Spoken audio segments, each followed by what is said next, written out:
Hi, and welcome to this talk about well-being and resilience. My name is Claire Martin. My company is called Goldcrest Training. And the aim of this session is to really talk you through some tools and techniques, some ideas around how to boost your well-being in order to create greater resilience. Part of that is in your work life, but it's also in your home life. We are whole people, and I hope that a lot of the tools and the ideas that I talk you through in this session will be really valuable in both contexts. My background is psychology. I describe myself as a psychological coach. I have spent a long time studying psychology and teaching psychology, lecturing psychology, and all of the work that I do in my business around supporting people in the workplace is through evidence-based techniques from predominantly positive psychology and fields like cognitive and behavioral therapy. As I said, there's going to be a wide range of tools, and I hope that you will be able to tap into the ones that are most useful to you in this moment in time. Obviously, when I work with clients, we kind of guide that and explore that together. So I'm hoping that you're going to have a little bit of time to reflect on this and explore what's going to be most useful to you to move forward. I want to start with this concept of self-compassion. So to start with, I really want you just to take a moment now to notice, how are you doing? I'd like this to be a theme throughout the talk. So it's something that I'm asking you to be self-compassionate, to look after yourself throughout today, throughout, I hope, your life, but specifically now in the next hour or so as we're talking, where are you at right now? I don't know what's happened to you this morning or earlier today. We can't know what's happened in everybody's lives. So sometimes we actually have to take responsibility for ourselves and say, how can I look after myself? So as I said, to start with, I want you just to notice, how are you today? If we were to do this on a scale of 1 to 10, so 10 being, I'm friggin' marvelous, like life is amazing, I'm feeling energized and alive and really here. That's great. So you score yourself out of 10. And then 0 is, I'm basically still in bed. So on a scale of 0 or 1 to 10, where are you at right now? How are you feeling? So just take a moment to reflect on that. I want you to hold on to that piece of information. Now, if that's really low score for you, that might not be a surprise to you. Or for some of you, just reflect on it. It might be like, oh, yeah, that's a little bit of a deflator. Like, I'm really not in a great place right now. Now, I'm not doing that to deflate some of you or to rise some of you up, but I genuinely want a moment of mindfulness, a moment of noticing where we're at, because that is the first stage of self-compassion. If you can't stop and notice, then you can't go on to be kind to yourself. So when we look at self-compassion, it is, as it suggests, turning compassion towards the self. Now, I imagine that you all have the capacity and are incredibly compassionate people. Most people are. And particularly if you work in an area the way you are supporting other people, you will probably have natural tendencies towards being compassionate to other people. Now, you can't be compassionate to somebody if you are not present enough to notice what's going on. So if you are caught up in your own head, I know you're busy, you're thinking about a million and one things, and you're walking past a colleague or a client, somebody you're working with, you're not going to notice that they're in need. So you can't be compassionate to them if they need that. So the first step of being compassionate or being self-compassionate is actually being present enough in this moment with yourself or with the people around you to notice what's going on. And with ourselves, it takes a little bit of honesty. We have to actually touch base and connect and say, okay, how am I doing right now? But something as simple as a rating scale can be really useful, because maybe you can't put words to it. That's okay. Maybe the reasons for it, you had an awful sleep, or the reason is that you didn't eat something this morning. They could be physical reasons. Or maybe the reason is you got some awful news and it's making you feel anxious or sad. Or maybe the reason, because it's a positive outcome, is you just got some exciting news. You might not need or want to share any of those things with someone, but knowing where you're at, even just on a scale, can allow you to recognize what you need to do next. So stage 2 of being compassionate, or turning it towards ourselves and being self-compassionate, is around being human. So common humanity is the phrase that is often used. And that is around expressing that we're in this together. We all have good times and we all have tough times. So those ups and downs are normal, they're human. To feel tired, or to feel sad, or to feel angry, to feel ecstatic, to feel joyful, to feel serenity, whatever it is that we're feeling, it's part of being human. So in order to be compassionate to another person, we need to be able to connect with that person and say, okay, you're like me. You are a fellow human being, potentially in need. So when it is returned to ourselves, when we are turning compassion towards ourselves, we also need to give ourselves the same forgiveness. So we don't have to be superhuman. We can be compassionate to other people and still be kind and compassionate to ourselves when we realize that we're in need. So there's a little bit of acceptance, and sometimes we might even need to go as far as saying forgiveness for being human. So we start with noticing what's going on, for compassion towards self and what's going on within us. We then forgive ourselves for maybe not being on top of the world right now. And then the third thing is to be kind. So when we're being compassionate to another person, we notice they're in need. We forgive them, we accept them as a fellow human being who is experiencing tough things and that they need support for. We don't just then walk away. We don't say, oh, that must be really tough for you, and walk away. So what we don't want to do is do that to ourselves either. We have to do something kind. Now, what that kindness means to another person, hopefully as part of a conversation you're having, what do they need from you, particularly in that moment? But the same goes when you're turning compassion towards self. You don't want to walk away from yourself. You don't want to do this 1 to 10 rating scale and go, oh yeah, I'm like at the 2, I'm really struggling. And even then, maybe you forgive yourself. You go to the second stage, you forgive yourself for the fact that, well, I'm only human, life, sucks. And then you walk away from yourself. So what we want to see is that next part. And that part is to do something kind, something for yourself. Now, that doesn't mean overindulgence. Sometimes it does. But it might mean having a hot bath. It could mean getting up and getting yourself a glass of water, because really right now you're, on top of all the other things going on in your life, quite dehydrated. And just looking after your physical body would give you a little bit more resilience, a little bit more space, emotional energy to cope with what's going on. Maybe it's reaching out to a friend. Maybe it's seeking professional support. So thinking about what that act of kindness is, it could be something really simple like stepping outside and getting some fresh air. Self-compassion is the same as the process of being compassionate. It's just that most people don't break down that process. They just do it. It's kind of natural. You see somebody in need, you reach out and you help them. If that is not natural for you to turn it towards yourself, I really like knowing about this kind of 3-step breakdown, because you can check in with yourself. Are you doing that? Or are you walking away at one of those stages? If you miss the first step, which is being mindful, you can't possibly act out on kindness. You can't even forgive yourself for not being okay, because you're not acknowledging you're not okay. So what I'm asking for you to do is not to kind of go on a downward spiral here. Today is very much about uplifting and looking at what we can do to boost our resilience and well-being. But the first step is always to check in with ourselves.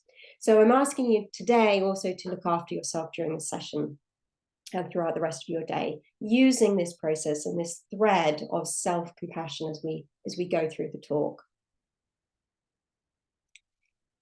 The title of the talk is Wellbeing and Resilience. So I really want to just touch in on what this idea of resilience means. What does it mean to you?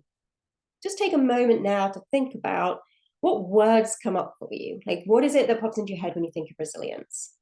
There's lots of different definitions. Obviously, if we go and Google it, we can get some definitions in psychology textbooks. There's very specific worded definitions. But what does it mean to you? What does being more resilient look like? Maybe even like, what does it feel like? What would you see or hear or be saying to yourself on a day when you're feeling particularly resilient? Often we'll hear things like coping with adversity. So, managing adversity and challenges that we're faced with in life, often the things that we can't control. We don't have control over lots of work situations. We don't have control over the traffic that we find ourselves in. We don't have control over the weather. We don't have control over what someone might choose to say to us, or an email that might pop through, and how that might impact our well-being. So coping with adversity is often coping with the things that get thrown at us throughout life that we don't have control over. The phrase bounce back ability, I don't know if anybody was thinking of that, this idea of bouncing back up from whatever has maybe come along. Now, in some ways, I like this phrase because it's quite positive. It's saying we can come back from things, even though there might have been a really challenging event. The downside to it is it reminds me of one of these, they call them like a Bobo doll. It's a toy, it's a blow-up doll where it's got a weight in the bottom. Often it's got a clown face on it or something. And when you push it, it bounces down away from you and comes back up. It bounces back like as though nothing happened. But for me, it kind of conjures up this kind of concept of bounce back, the idea that as a human, I should be able to bounce back. Like life should be able to smack me in the face and I just bounce back up like nothing happened. And, okay, with the smaller things, maybe I can do that, a little wobble and I'm back. But sometimes life hits us really hard and we don't bounce back up. We don't bounce. We hit the floor and it hurts. And we need to take a moment. We need to actually just stop and lie on the floor and maybe cry, nurse our wounds, and often ask for a hand back up. Reach out to somebody to help us get back up. And that is a sign of resilience too. So resilience is not always about not being impacted, like this idea that we can just cope, we manage with the adversity, whatever life throws at us, we should be able to cope with it. We should just bounce back as though nothing happened. And actually, going back to the idea of self-compassion and humanity, common humanity, we're human. We are going to be impacted. We should be impacted by these things because that means that we are emotional beings. We have the ability to be impacted by the life around us. And if we're not having that ability, then actually we're going to be missing out on all the good stuff as well as the tough stuff. So I like this idea at the end of like, how do we get back up? Even if with that is with asking for help. So thinking about your language for resilience might mean all sorts of things to you. In a workplace context, it often comes with the concept of organizational resilience. How can we be more resilient to manage the challenges, the difficulties that might arise? And you can think about that in the sense of buffer. So putting resilience as this idea of how do we make sure that we can cope with as many of the challenges that we might be facing? And some of them will be known challenges. They're not all going to be sprung on us by surprise. We might need to be resilient enough to cope with the challenges of our job. And they might be everyday challenges, the challenges of our life, whether that's within the family or within friendship or challenges you set yourself, being resilient enough to complete a marathon. So there's all sorts of ways to look at resilience. But what we know from research is that there is a main connection between boosting our resilience by looking after our well-being. So we're going to explore this concept of well-being in relation to how that can kind of impact us in our life and allow us and really help us to thrive, because resilience is part of thriving. Thriving is being at our best and experiencing positive emotions, feeling like we can cope with things, so being resilient, feeling innovative, achieving the goals we want to achieve, feeling engaged with what we're doing, whether that's at work or in our life, in our hobbies, with our families. So I want to go into more around what do we mean by well-being. Again, this is pretty broad. It could mean all sorts of different things to different people. But I'm going to introduce you to a model. What I like about models, I'm coming from a psychology background, that is my bread and butter to some extent, especially when there's an acronym involved. You'll see lots of those. But I want to introduce you to this PERMA model of well-being, because what it does nicely is it breaks it down, what we mean by well-being, into 6 different categories. The advantage of this is we can then start to tap in and explore, where are we at? I'm asking you to reflect on how you're feeling today. That's quite broad, but I want you to kind of start thinking about, where are you at quite specifically in relation to your well-being? Because when we do this, it allows us to then consider what we could do to change things, to boost things, to improve things. And you probably know that when you are feeling well in yourself, so physically well, energized, you've had enough sleep, you've had some food, some ideally good and healthy food that's energizing, and also emotionally feeling good. You're feeling happy, or at least sort of in that space of contentment. And when that's the way you're feeling, you will probably notice that things go a little bit more smoothly. You are able to cope with more adversity. Whereas your kind of window of tolerance is reduced when your well-being is reduced. So your physical and your emotional, your psychological well-being, if they are under strain, what you'll see is your window of tolerance for things in life to be reduced. And that's tough, because life doesn't stop coming at us. Work doesn't suddenly always become easy. In general, it starts to feel like it gets harder, because our tolerance for the daily hassles, our tolerance for those people that maybe sometimes annoy us, our tolerance for the bigger stuff that might get thrown at us is reduced. So one of the things that we can have most control over to boost our resilience is to look after our well-being, very specifically engage in things that can boost our well-being on a regular basis. So we're not just waiting until the holidays or to take leave to give ourselves a boost of well-being, or even for our days off. We are very actively focusing on our well-being, and also questioning how we can do this in the workplace. So again, it's not just at home, after work, at the weekend. It's how can we build this in to become a regular part of our lives, to really focus in on these 6 categories. So what I'm going to do is I'm going to go through them. I'm going to just briefly explain each of these 6 categories. And while I'm doing so, just reflect, take a note. What is it that you are feeling or thinking when you're hearing me describe them? Maybe you're thinking, yeah, I'm pretty happy with that part of my life. Or maybe it makes you wonder whether there's an area for development. Now, I'm not going to pin you down and ask you to commit specifically at this moment to which area you want to develop or improve.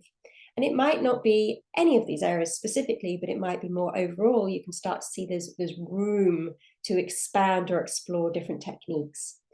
And what we'll do then is we'll actually go into some very specific positive psychology tools that I hope will help you boost maybe 1, 2, or even all 6 of these areas. So positive emotions, the first category of PERMA, is related to the idea that we need to experience more positive emotions in our lives than we experience negative emotions. Positive emotions increase our creativity. They obviously make us feel good. You know how that literally feels within your body. But what research has shown is they actually create this kind of broaden and sort of concept of the mind. So cognitively, we literally are able to think more broadly, see, literally peripheral vision is increased, we see more things, and we start to hone in on more positive experiences. So we start to create an upward spiral, which is incredibly beneficial when we think about boosting our performance, engaging with other people, so in boosting positive relationships as well. Positive emotions are not just nice to haves. They're not about negating or removing all negative emotions. Negative emotions are incredibly important and natural and human, to feel angry, to feel upset, to feel sadness, to feel anxious. They're not disorders to feel anxious. It's not a disorder to feel sadness. They're normal, they're human. We express them because of what we're experiencing. And they can often be an important release or an important guide to us about what we need to do.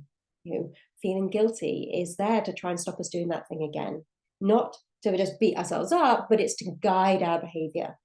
Anger is to maybe stop us doing something that is not right for us. We get angry about it because it doesn't feel good. It doesn't feel right. And so this emotion comes up that says, no, it's like it's teaching you to put your foot down. We only see that these emotions can become negative if we get in a spiral downwards where they're never ending, where we get caught up with that anger, or that anger is played out in behaviors that socially we might see as negative. So that is lashing out or harming another person. But otherwise, negative emotions can be really useful. But they're useful to survive.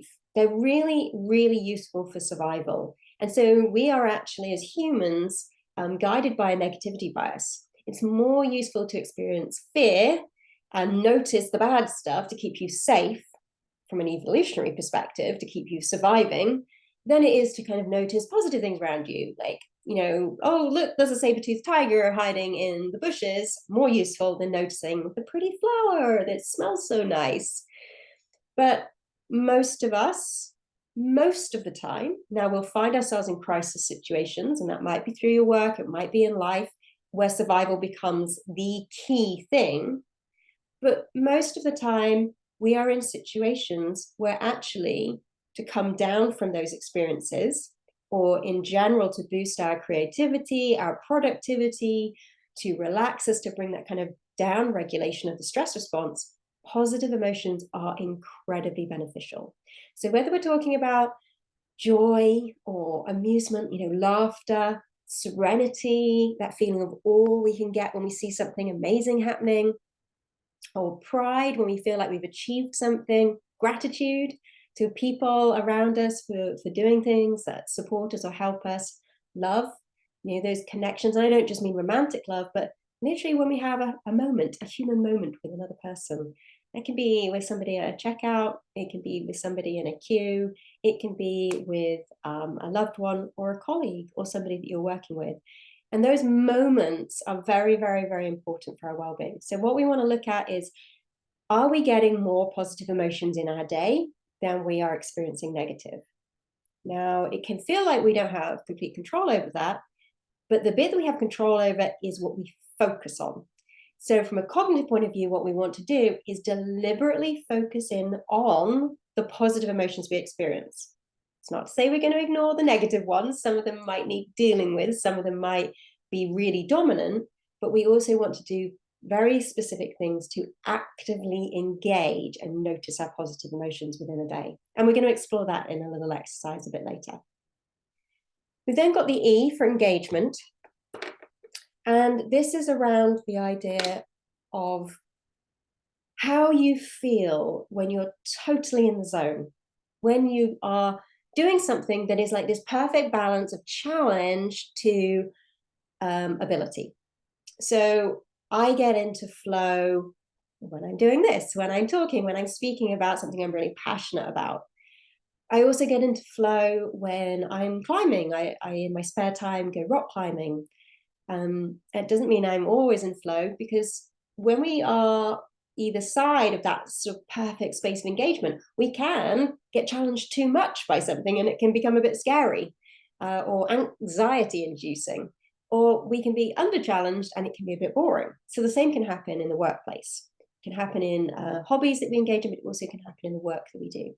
So it's very good for our well-being when we find and have plenty of these experiences. And it might not be, and it probably won't be all day, every day, but it's sort of thinking, this week, have I had moments where I've been so lost in the task that I was doing that time just flew by, that I was engaged, I was using my skills to my best, and I was there, I was in that moment. And afterwards it feels like, yeah, like I totally rocked the show. Like I was doing it, I was there, I was in that moment, and I was at my best.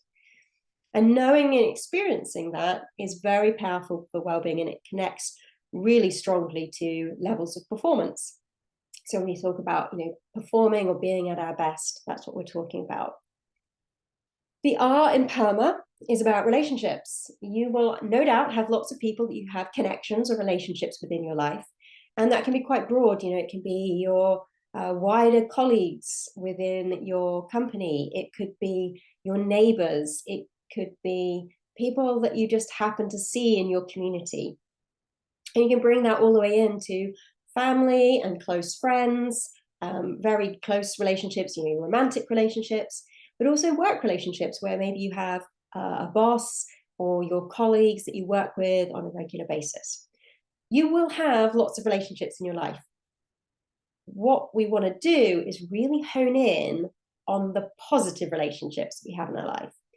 And to some extent, just stop and notice and feel grateful for them. And sometimes it's about sharing that gratitude, but also notice what is it about those relationships that makes them good for your well-being. Because not all relationships you have will probably be that good for your well-being. I'm sure there'll be relationships that cause stress and challenges in your life. And it's not to say we don't need those, that's often part of life. But noticing the ones that are really important to us is very powerful for our well-being, and nurturing them. How do we celebrate those relationships? How do we connect, further, deepen, and strengthen those relationships? Then we have M for meaning in the PERMA model, which is critical in thinking about ourselves in relation to something bigger than ourselves. So we want to feel connected to community, or something spiritual could bring meaning. Community could be on a smaller scale, feeling meaning through connection with your family, maybe bringing up children. In a workplace, we will often see that people feel connected to the meaning or the purpose of the organization. So the work that they do, they're helping people, and that brings them a sense of meaning and accomplishment in their life. So this kind of meaning and purpose, and we'll see this tie into this element of accomplishment as well, that we have this sense of something greater that we're part of. So A is for accomplishment, and this idea is partly that connection. There's something bigger than ourselves and we're achieving something, but it can also be those celebrating the small things. What have you accomplished today already, just by showing up? Sometimes it's the small things that can really give us a boost for our well-being, to recognize that, we didn't save the world today, but maybe we did do a load of washing and we got it out in the sunshine, and then we got it back in again before it started raining. And that's an accomplishment. And noticing that, and just quietly giving ourselves a little bit of a pat on the back, that can be good for our well-being, because we spend a lot of time having very high expectations of ourselves, and sometimes we won't reach all of those. So celebrate the steps along the way, celebrate the small wins as well as the big ones. So having goals, having things we're trying to achieve, the big ones and the small ones, is incredibly important for our well-being. Then we have H for health. Health is referring to the physical elements of well-being. This PERMA model used to end just at A when it first was published. Since then, subsequent researchers and psychologists have introduced the H, because they recognize that really, unless we acknowledge that our physical health, so things like our nutrition, our sleep patterns, our exercise, hydration, unless those things are, doing pretty well, they will have an impact, a negative impact on the other things. I know, for example, that I haven't slept well, or I haven't eaten properly or eaten enough. It impacts my relationships. I'm not as nice to be around. I'm not as fun. I'm not as resilient. So I'm not able to cope with the challenges that life faces with me. So I experience less positive emotions. I feel less like engaging in my goals that I've set myself. So my accomplishment comes down. So recognizing that health, the physical health, is as important as our psychological health, but very closely connected. So when we look at these 6 categories, and I hope as I've been going through them that you've been reflecting for you on what that might look like and what that might mean for you, I would just recognize that they're not completely independent. They connect, they interconnect, and doing 1 or 2 things for our well-being can actually shift or boost maybe 3, 4, or even 6 of these categories. For me, for example, I gave a sort of a new challenge, I suppose, for myself, because I recognized that I wanted a boost to my well-being outside of work. So I chose to start salsa dancing. And what it did was really boost all sorts of categories for me, pretty much all of them. So positive emotions were boosted. I increased my positive emotions because it's quite fun. So there's like some amusement in learning salsa. There's that kind of buzz, there's a lot of joy, there's connection with other people. So I got increased engagement because I started to challenge myself. I got better at it. So I entered that state of flow. I've made some of my best friends through salsa. So that's, been a real boost to my positive relationships. From a meaning perspective, it's very much part of a community. Salsa often doesn't really matter where you are in the world. There seems very much a community around it. And so I'm part of that community now, so part of something bigger. Accomplishment, sometimes I feel accomplished, as in I feel I've improved, I'm getting a bit better, so that's always nice. And from a health perspective, it's, a couple of times a week I'm dancing 2 or 3 hours, moving my body, and that's certainly good for my health. So you can see that just doing one thing might give you a boost to several categories. If we take this concept of well-being, and before we delve into some specific tools, just like you to acknowledge and recognize where you're at right now from your well-being perspective in relation to your work and your home, like your whole life, really. Like if you would think of yourself as a whole person, so not just your work life, but your home life as well. Because when we look at what it means to thrive, we have to recognize that well-being is critical to this process of feeling good, like feeling at our best, thriving. But we can't control all the things in our life. So in psychology, we like to recognize that life challenges are going to come along, and these could be physical life challenges. So they could be physical health problems. They could be a physical issue. Your house could have flooded. It could be a challenge within the workplace that you're being presented with, or it could be something that is psychological. So it could be emotional. It could be loss. So high life challenge could refer to all sorts of things. And this is why it's quite useful, because it's quite personal. You can define that how you wish, because it's really how you're measuring it. Are you defining this thing that's happened as a huge life challenge, or are you defining it as something that you can cope with? So it's not seen as quite such a high life challenge for you. It's much lower on that sliding scale. But regardless of whether you have a challenge in your life, what I want to think about is this idea that if we boost our well-being, and you can see from low going to high at the top of these quadrants, we have two spaces. On the left-hand side, we have people thriving despite the challenges in their life. And on the right-hand side, we maybe have thriving where there's a lot less challenges going on.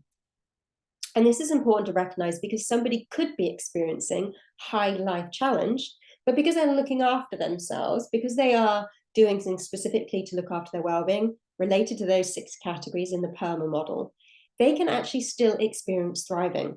So somebody with a mental health challenge who is acknowledging it, getting support for it, and then they're also doing things to boost their well-being, can actually thrive despite the challenges they're experiencing. So I just want you to kind of let that settle, because whether this is for you or other people that you're supporting or trying to be compassionate with and look after, they might be experiencing really high life challenge, but that doesn't mean that it's wrong or patronizing or belittling to suggest that we might want to boost our well-being. We absolutely want to do something for our well-being if we're experiencing high life challenge. I feel like even more so, because if we don't, then we're really going to leave that person, or we're going to stay ourselves in this place of struggling. We can get support if it's for a mental health challenge. We might be able to do things to reduce the life challenges. That's great. But even if we reduce the life challenges and we come across to the right-hand side, all we're doing really is surviving. We're not thriving. We're not truly feeling at our best, getting the most out of life, experiencing positive relationships, connecting with greater meaning, experiencing physical positive health, unless we do something to boost our well-being. So take a moment to notice where you are on this quadrant right now, not to give yourself a hard time about it, not to judge yourself. This is very movable. This is the idea of this talk, is I hope to give you time to stop, time to reflect, maybe even a tool that might be useful to understand and help other people that you work with. And then say, what can I do about it? Yeah, going back to the self-compassion, notice where you're at. This is a tool to notice where you're at. Then forgive yourself for wherever you are on this scale. And then say, okay, how could I do something about it? What would be an act of kindness to help me? And as I go through the rest of this talk, I'm going to be inviting you to explore different tools that I hope you might find useful, that you can take forward to shift perspective. So it might shift perspective, and that what seemed a high life challenge might seem less of a high life challenge, or actively do things to promote well-being, and as a result, kind of boost our emotional, psychological, and physical energy so that our window of tolerance is greater, so our resilience is greater to the things that we're coping with. And so that enables us to find space to thrive, even in these times of challenge that we're faced with. So this is the next step, some tools, some ideas and some tools that you can engage in and explore, and maybe even take away and practice and try and engage with further. This is one of my favorite tools. I will often use this when I'm talking to people about well-being, partly because it's one that I do myself. I've been doing it for many, many years, at least 4, maybe 5 years now. And I do it every day. Now, the reason I do that is because I told you in relation to positive emotions, how what we want to do is to experience more positive emotions in our day. Now, we can deliberately do things to make us feel good. So we could deliberately engage in activities that we enjoy, we like, spend time with people we enjoy spending time with. But we can also do something to boost how much we gain from those positive experiences by spending time reflecting on them. So that's what this exercise is about. This exercise is about stopping and noticing 3 good things that have happened in your day. Now, originally, the research asked people to do this before going to sleep at night. So the last thing you do before going to sleep is to stop and question, what good things have happened in my day? So what 3 good things have happened in my day? I like to break this down into what's described here. So 1 thing that you enjoyed, 1 thing that went well, and 1 thing or person that you're grateful for. So if you are listening to this at, 8:45 in the morning, this will be a more challenging exercise to do. But even if you are, I literally challenge you to do it. So whatever time of the day it is, I challenge you to do that. I'm recording this right now, and it's actually in the morning. So I haven't had a whole day to reflect on. But 3 good things for me so far today. 1 thing that I enjoyed was as I stepped outside, the sun was out, and I literally just felt the sun on my face. Just noticing, feeling the sun on my face was lovely. And because I took a moment to notice it, I really enjoyed it. It's kind of present in that moment. But also now telling you about it, I get to reflect on it and remember how nice that was all over again. Even if it clouds up for the rest of the day and I don't get to do that, I can still savor and enjoy that moment. 1 thing that's gone well today is I had an early morning where I just did some admin. There were some tasks that had to get done, some emails that had to be sent, and I even got some quick responses. So that was something that went well. I'm grateful to my husband, who made me my hot lemon this morning. I drink hot lemon in the morning, and he made me a mug of hot lemon before I'd even got up. So that was a really nice wake up, and I'm grateful to him for doing that for me. So even early in the morning, I can already tap into 3 good things. What you'll notice is that they are not huge things, but they're quite specific, and the things that happened to me today. So I could pick, big ones. Obviously, I could be grateful for the much greater things in my life. I'm privileged to live in an environment where I have fresh running water, I have a roof over my head, I have all sorts of wonderful things in my life. So there are those bigger things that I could reflect on a daily basis. But if you try this exercise, what I invite you to do is not just do it now with me, but also to do it on a regular basis and on a daily basis. And one of the things we know from research is that finding the new things, the different things each day, is what keeps this exercise fresh. Whereas if we kind of, just reflect on the same things every day, so the bigger things in our life that we have to be grateful for, we're still grateful for them, but there's an element or an edge is that they can not become less, but we experience the gratitude a little bit less because we become accustomed to saying and noticing them. So please, by all means, use those bigger things in your life, but intersperse and consider reflecting on also the smaller things that you can be grateful for in your life. If you like doing this exercise, it's a wonderful one to share with somebody else. The research asks you to write them down in a notebook before bed. If that works for you, fantastic. If it doesn't, it didn't for me. I started doing that and I'd lasted like 3 or 4 days and I forget, and then I try again and then I forget. And the thing that made the difference, the thing that meant that I kept doing it and now for many years, is that I share it with my husband. So the last thing we do before going to sleep at night is we ask each other, what are our 3 good things? And that means that even if you have a bad day, which, in 4 or 5 years that I've been doing it, there have been some tough days. Even on those days, there's somebody who turns to you and says, what were your 3 good things? And that's quite powerful. It's great for the positive relationship element. You're sharing good things with that person. You might be sharing something you're grateful to them for. And that's a lovely way to connect and experience the exercise together. So consider how you can make it work for you. If you're intrigued or thinking of all about doing this, consider how you might take this forward and make it work for you. If you're thinking in an organizational context, it can be very powerful at the start of a meeting to share good things. You might not have time for 3, maybe you just do 1. My only caveat that would be is that we invite people rather than force people. Not everybody is wanting to share, for starters. Not everybody is in that headspace. It can still be very powerful and good for them, maybe just to hear some other people reflect on the 3 good things. Maybe you model it by sharing your 3 or your 1 good thing and invite 2 or 3 other people. Maybe even people will be on board with it and you primed them so they can come with their good things to share. And, and let that be. 3 or 4 people share, brilliant. Maybe do it the next week, 5 or 6 people share. Just introducing some positivity at the beginning of a meeting can boost people's positive state, their emotions, and as a result can lead to greater creativity. So even if you've got a challenging meeting coming up, it's not that we're belittling the challenges, we're not trying to brush over them or put rose-tinted glasses on, but from a neuroscience point of view, we can literally cognitively prime ourselves to be more creative, to think more broadly, to be better at problem solving, ready for that meeting. So consider how you might be able to integrate or explore and connect this with the things that you do in your work environment as well as outside.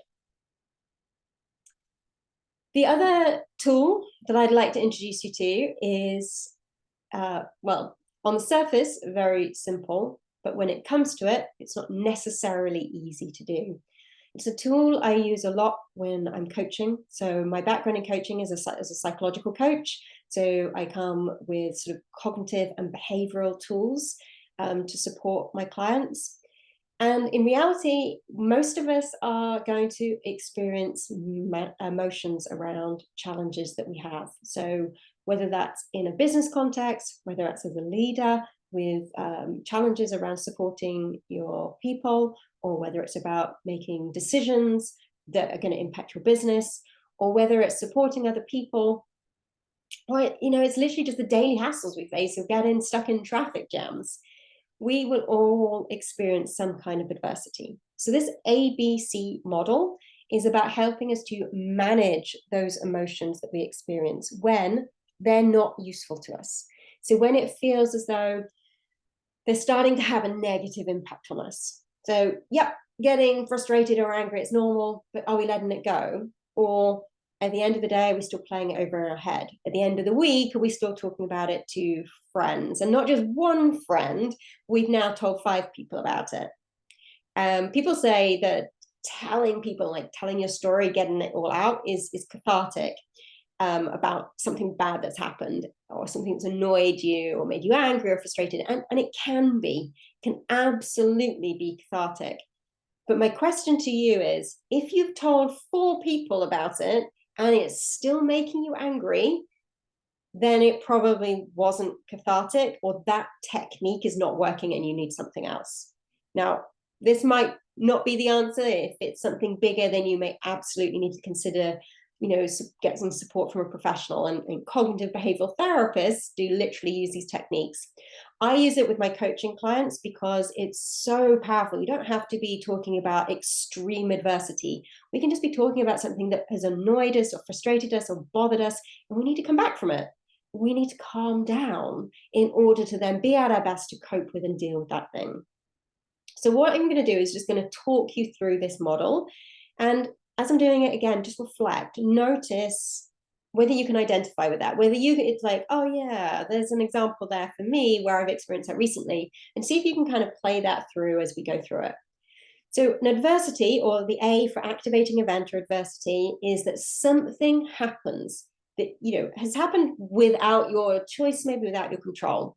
Now, to keep this on a scale of hopefully not too emotional, because what I don't want is anybody to get triggered, because I'm not working with you one-on-one right now.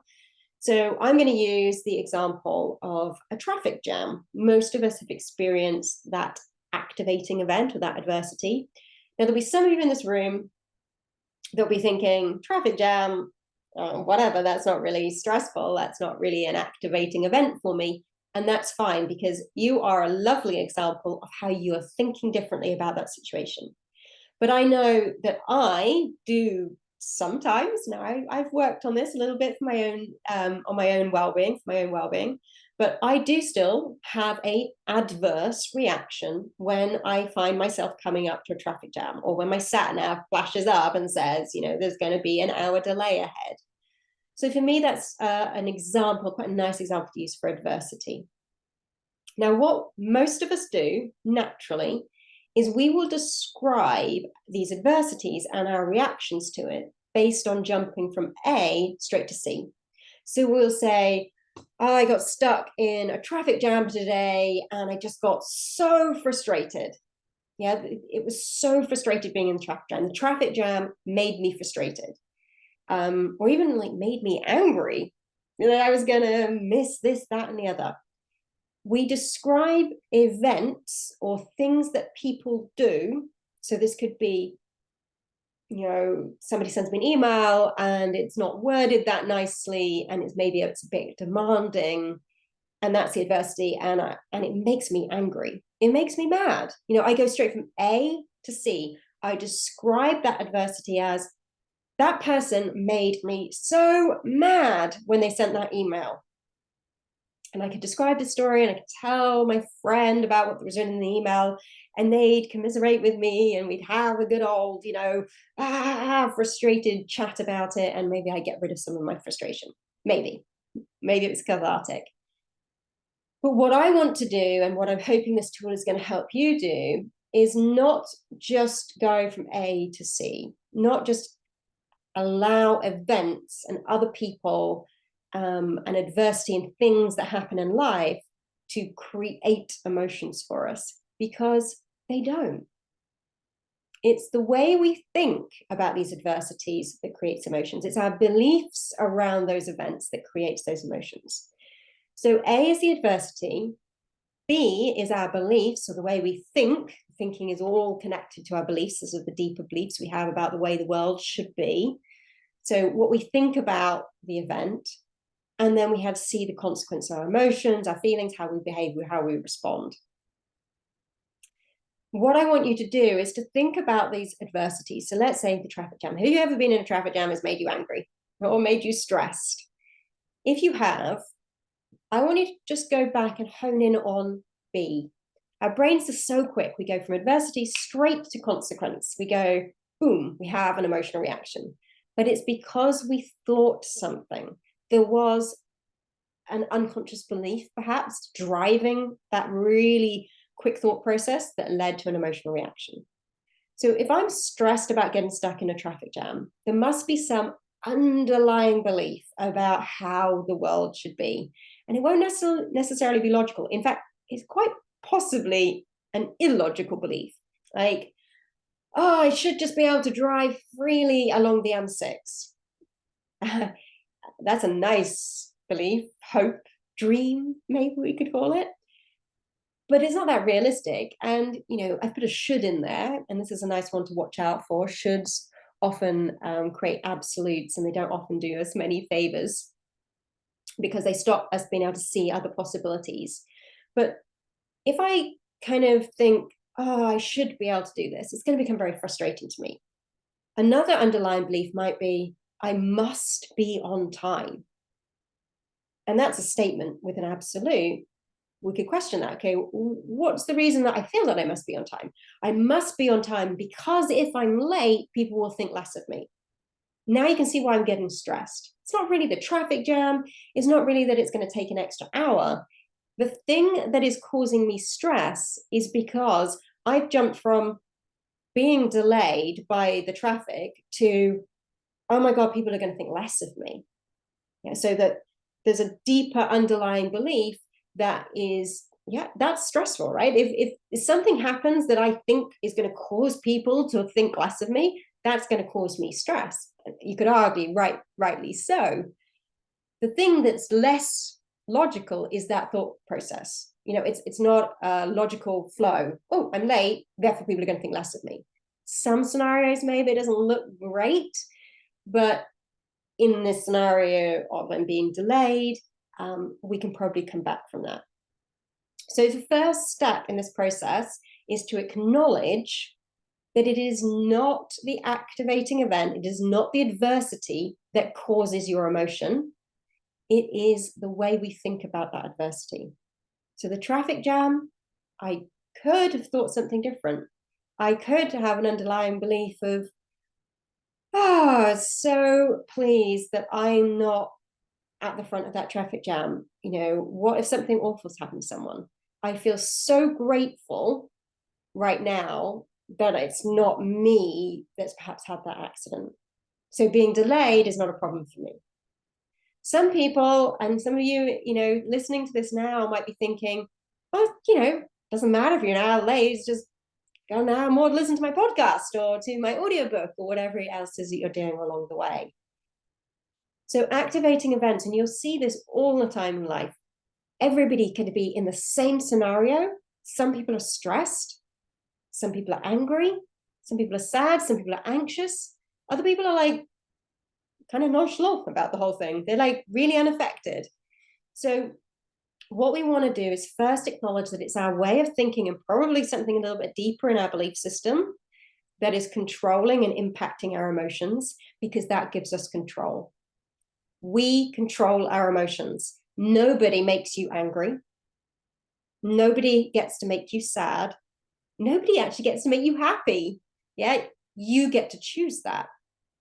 It's you who has control over your emotions, even when it doesn't feel like it. And so in the moment, I'm the same. In the moment, adversity to consequence, A to C, boom, it can still happen. It's human. That's us. That's how we work, particularly if it's a survival thing. We literally go straight from adversity to fear-based response and physiological response.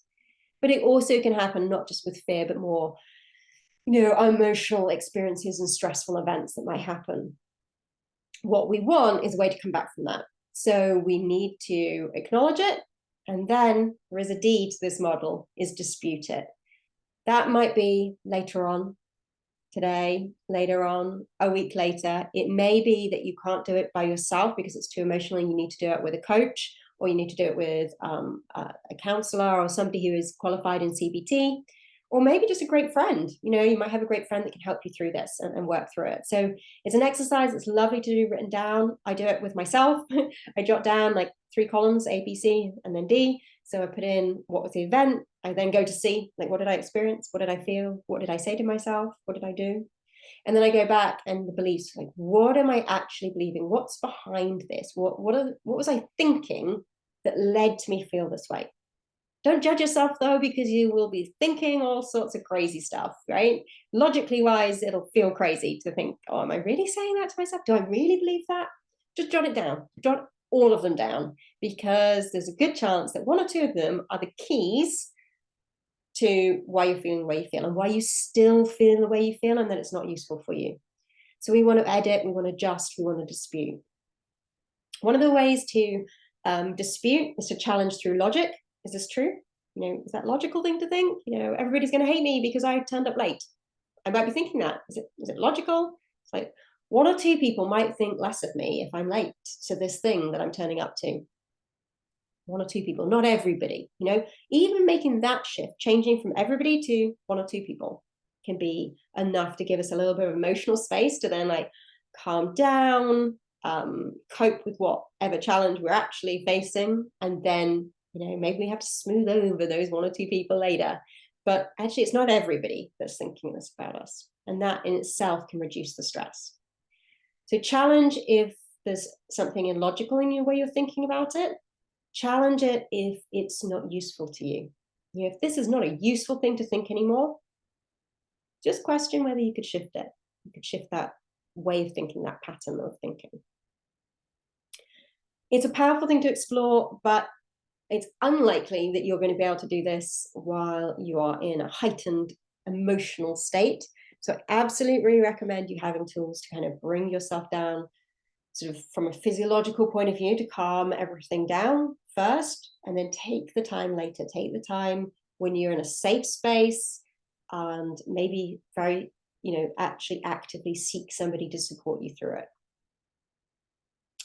This quote is really what reminds me of that point, that idea of finding space. And Viktor Frankl, some of you may have come across him. He is or was a psychiatrist. He wrote the book called A Man's Search for Meaning.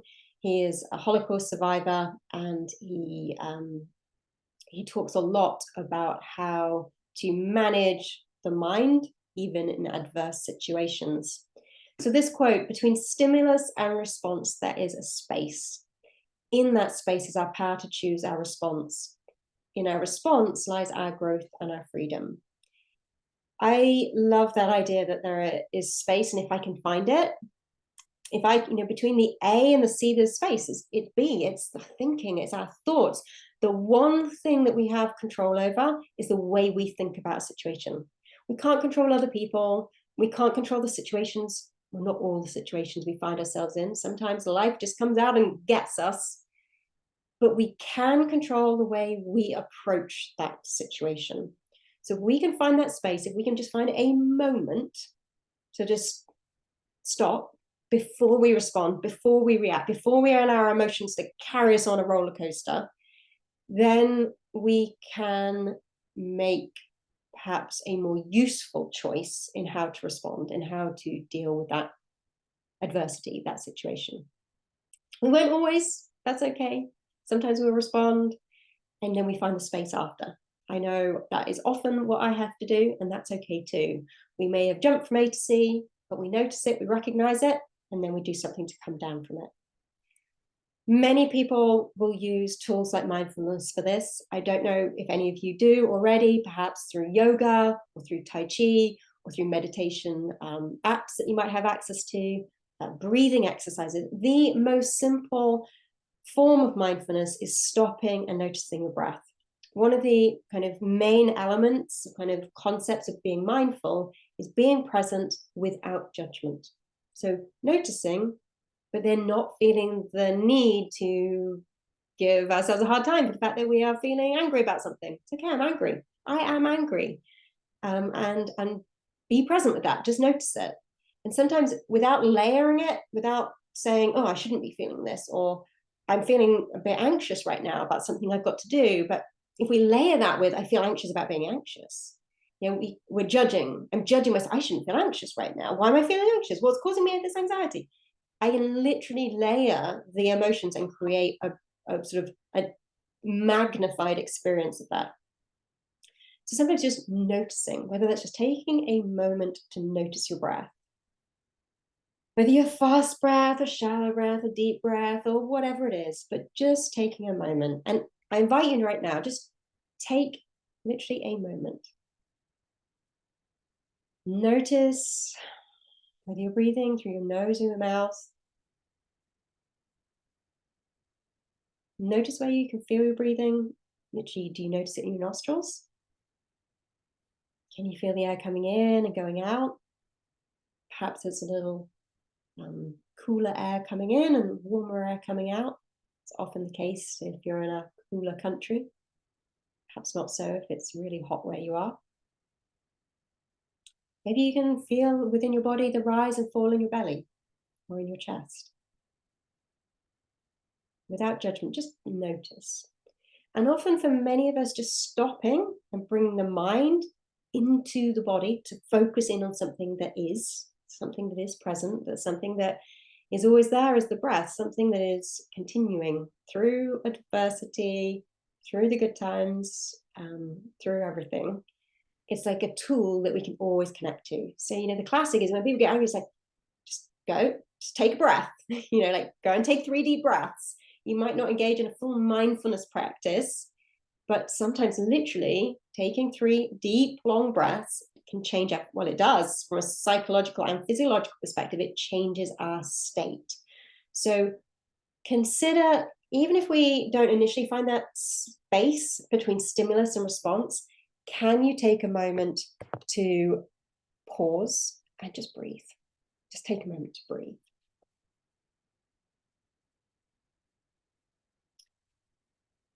When we do this, what we will find is that we allow ourselves to come back from challenges, adversity.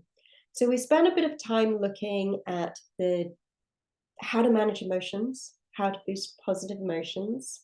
Now I really want to kind of tap into this kind of concept of how do we become more resilient by being at our best. So like tapping into our greatest strengths in order to achieve our greatest self. And one of the nicest ways to do this, there's a picture here looking at, kind of idea of putting a cape on and being a superhero, not to hide yourself and be somebody different, but literally to tap into who we are. What are our superpowers? So when we're really, truly at our best, what does that look like? What does it feel like? What would people say about us? What would people notice in us? So a best self story, I'm going to invite you to just take a moment to think about a time when you have been at your best. So this is around, if we connect this in a work context, think about a time, and it might not be in your current role. It might be 5 years ago, it could be 10 years ago, it could be 20 years ago, depending on how old you are. But to think about a time where you were at your best, where what you were doing, you felt engaged, you felt in flow, you felt maybe a sense of connection, a sense of meaning in what you were doing. And you really, at the end of it, you came out from that situation and you knew you'd done the very best you could do. And possibly that was recognized, maybe it wasn't, maybe it is recognized a year later or 10 years later. Somebody comes back to you at 15 years later and says, you changed my life. That act of kindness, that moment when I heard you say this, doing this for me, or finishing that project, or something bigger, something concept of whatever it is within your work.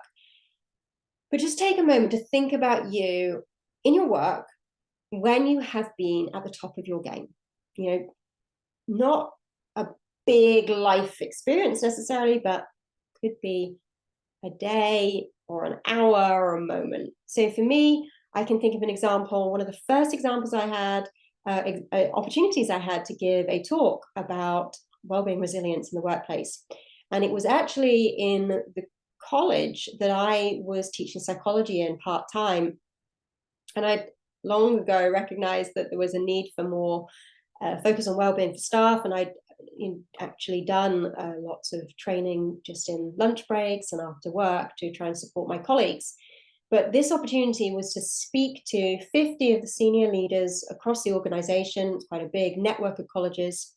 And I had an opportunity to speak to them to essentially convince them that wellbeing mattered, and the wellbeing of the staff could boost productivity, performance, could be better for people's mental health, so improve overall workplace wellbeing, and that would ultimately have a positive impact on their students and retention and attainment and all the things that they cared about, all the data they cared about.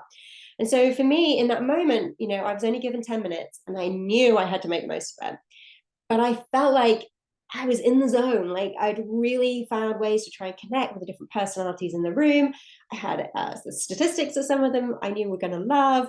I had activities that some of them engaged in. You could really see them kind of open up. And even the ones who wouldn't classically engage with me around, sharing their 3 good things, I got them doing it. And for me, that was an example of a moment where I was in flow. I was totally engaged. I was at my best. And I was doing something that was meaningful and important to me. So take a moment to think about one of those examples. And the reason I'm inviting you to do that is because when we do this, when we stop and notice ourselves at our best, what we find is that we can hone in on what are known as our character strengths. So in that moment, me describing to you something of where I felt it's purpose and meaning. I felt like I did the best job I could possibly do in that moment. I was using a lot of my character strengths. I'd use my judgment to plan the session, kind of understand what the other people in the room would probably relate to. I had to be brave to get up there and go and try and convince some managers who weren't all necessarily on board with the idea. I brought some of my honesty to it. One of my character strengths is I can't help but be honest. I'm going to tell you the way it is, and what I think, what I believe. But that often is my way of connecting with others. So kind of using my character strengths in that environment allowed me to be at my best. And what you'll find is when you stop and notice, and maybe you don't fully engage right now in this activity, but I'd love you to go away and spend some time doing this. You know, put aside 20 minutes, 15 minutes, maybe 10 if that's all you've got. And write a story, write your best self story, just write an example, because one, it's lovely to stop and reflect on now, and it'll connect to this next exercise I'm going to do around character strengths with you. But also, it's wonderful to reflect back on, because it's not about reminiscing, going, oh, I wish I still worked at that college, or I wish I was still in that job, or I wish I still did this, that, or the other, or I wish I could do that exact same thing again.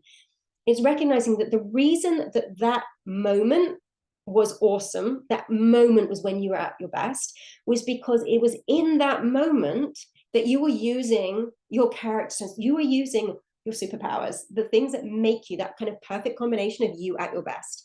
And what we want to do is hone in and understand and know, and even give words, language to what that is, so that we can then apply that to different situations we find ourselves in.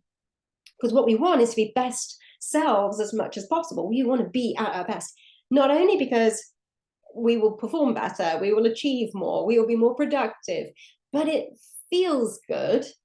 Yeah, emotionally, it feels good. It uses less of your energy.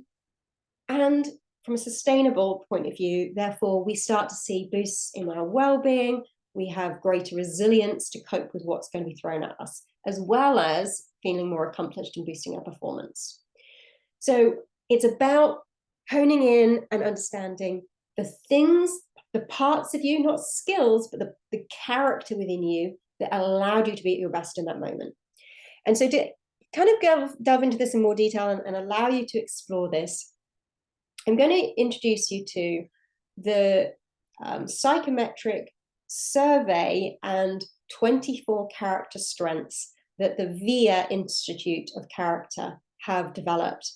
It's a very established psychometric. One of the beauties of it is also they have a free version that you can take. So if you're curious about this, viacharacter.org is open to everybody.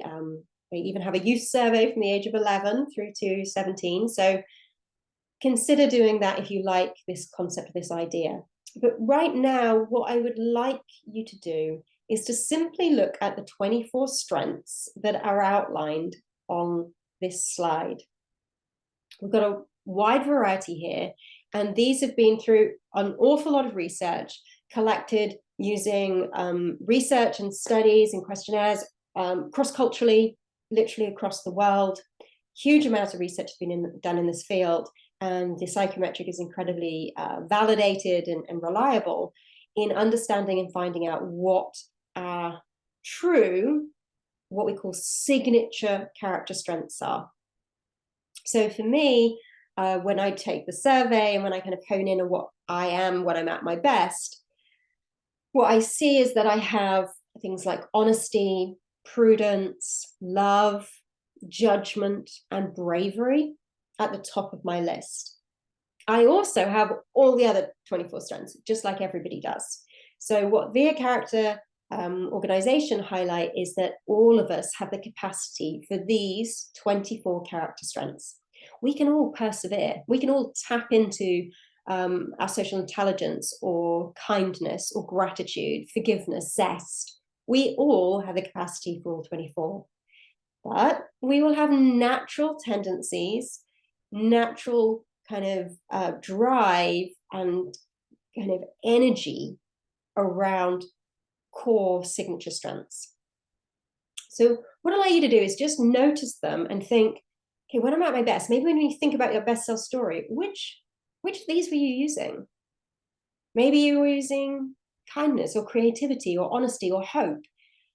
But just pick out 4 or 5 that you think, yeah, when I'm at my best, that's me. That sounds like me. And don't take any of them for granted. So, don't think, oh, kindness, well, everybody's kind, aren't they? Everybody's good at that one. So that's not really a character strength. You will be surprised. Yes, we all have the capacity to be kind, but some people are truly, it's like at their core, it's what makes them special. That doesn't mean other people aren't kind or they're unkind, but you will find that some people are kind with their leadership. Some people are more fair with their leadership, or some people use their prudence to make sure that they don't cause harm to other people, but it's not the same thing as kindness.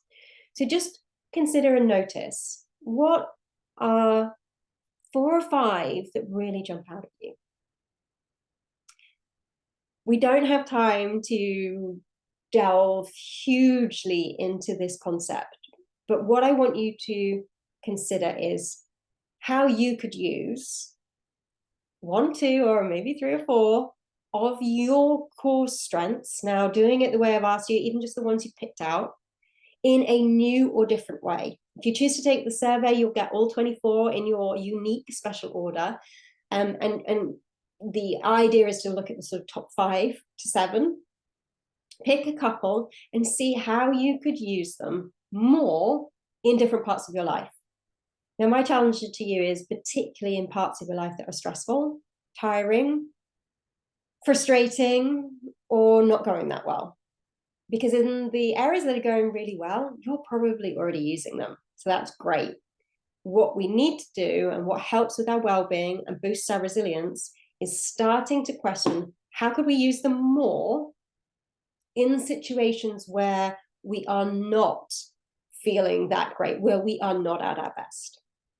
So take those strengths, take the survey if it's interesting to you to go a little bit further into this, but just question, maybe just for the rest of the day, how could I use 1 or 2 of the strengths that you picked out as being core to who you are? How could I use them more today? Just ponder on that kind of idea, because what I hope it's going to do for you is boost your resilience and help you feel more able to cope with challenges and adversity you might be experiencing. This is the next level up, really. This is leveling up, saying, okay, I'm starting to use it with me. How do we notice them in other people? Start easy. Start easy is, think about your best friend, what strengths they have. Look at the 24 strengths, go back to the survey if you take it, look at the 24 strengths. What strengths are you seeing in other people? The real challenge is, can you strength spot in the people you're frustrated with? The person that gets on your nerves, what strengths are they using? Maybe they're overplaying a strength. Maybe it's a different strength to one of the strengths that you've got. Noticing, appreciating other people's strengths can help us understand why they're behaving that way. And it can also help us connect with them. Sometimes we might actually engage them and sort of thank them and appreciate them, literally actively using the language of strengths. Helps make them aware of it, and it helps us understand what's going on. This is something I do an awful lot of work around when I do one-to-one coaching, because relationships are challenging. It doesn't matter whether you're talking about a family-based relationship, or you're a leader who's working with a team, or your colleagues, other leaders that you're trying to engage with or convince of something, get your point across. Knowing and understanding other people's strengths is an incredibly powerful tool that can boost their well-being and their performance as well as your own. So it's a lovely one to go deeper in and explore deeper. And I do say it a lot through my coaching, but I also run masterclasses specifically on this topic of strengths within organizations. So that brings us to a close. And really, that's over to you now. What is the next step? What is your next step? We've talked about quite a lot. I've talked about quite a lot around wellbeing, resilience. What does that look like? The PERMA model is a lovely place to start to reflect on maybe an area that you want to boost or develop. It might be something simple as boosting something within your physical health, but also you might want to do something that impacts one of the other elements. How could you boost positive emotions? Maybe you're going to engage in the 3 good things. Maybe you're going to commit to doing it every night for a week and see what happens. Maybe you'll do something together. You might be listening to this with a group of you, or you might choose to do it with your family, thinking about something that might bother you, something that's caused you so much frustration or upset over a period of time. You recognize that that ABC model I used with you could be a way to bring it back. Or maybe it's your opportunity to actually use that mindfulness app you downloaded a year ago and you've not really engaged with it started, and you just start doing some breathing exercises. Often taking one small step can have the biggest impact. You can build on that later, but take that first step. And I urge you to start with a moment of reflection, self-compassion. Where are you at? Forgive yourself for that. What do you need? Take that step, make a commitment to do something kind for yourself, something that is going to support your well-being and therefore boost your resilience.